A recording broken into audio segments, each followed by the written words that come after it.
చిన్న పెద్ద ముసలి ముత్క అనే తేడా లేవు చట్టానికి. తప్పు చేస్తే ఎవ్వళ్ళకైనా సరే శిక్ష తప్పదు, అనుభవించాల్సిందే. అయితే అప్పుడప్పుడు కొన్ని ఇచ్చంతరమైన పరిస్థితులు ఎదురుపడుతుంటాయి. అసొంటప్పుడే గిట్ల అవుతుంటుంది. చూడు రేమైందో.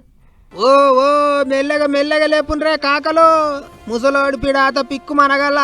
ఓ కొడుకు, ఎన్నెముక మొత్తం సాపైంది కదా, మనిషి మొత్తం వంగిపోయిండు.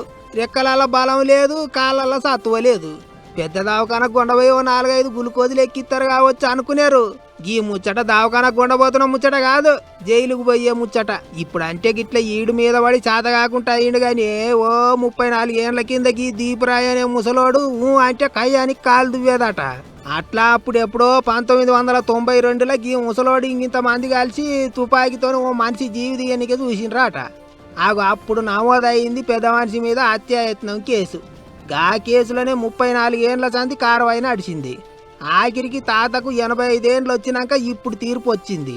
3 ఏండ్లు జైల్లో చిప్పకూడి తినాలని శిక్ష విధిచ్చిర్రాట కోర్టు సార్లు. కానీ కూసుంటే లేవలేడు, లేస్తే కూకోలేడు, 2 మనసులు పట్టుకుంటే కానీ నడవలేడు. ఇంతోటి పానానికి 3 ఏండ్ల జైలు శిక్ష అంటే కష్టమే అనుకున్నారు చాలా మంది. అట్లా ముసలోని ఆలతు చూసిన కోర్టు కాడున్న పబ్లిక్ వీడియోలు తీసి సోషల్ మీడియాలో తిప్పేటాలకు వ్యవహారం సుప్రీంకోర్టు దాకా పోయింది.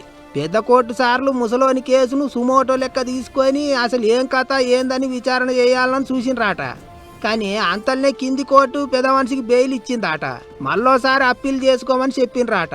మరి ఆఖరికి ఏం చేస్తారో ఏమో గాని, 2 మనుషులు ఉంటే గాని నడవలేని తాతకు చుట్టుముట్టు తుపాకులు పట్టుకున్న పోలీసు బందోబస్తు అవన్నీ చూసి తీరొక్క తీరులో మాట్లాడుకుంటున్నారు పబ్లిక్. అన్నట్టు బీహార్ రాష్ట్రంలో ఉన్న వైశాలి అనే జిల్లాలో అయింది ఈ ముచ్చట.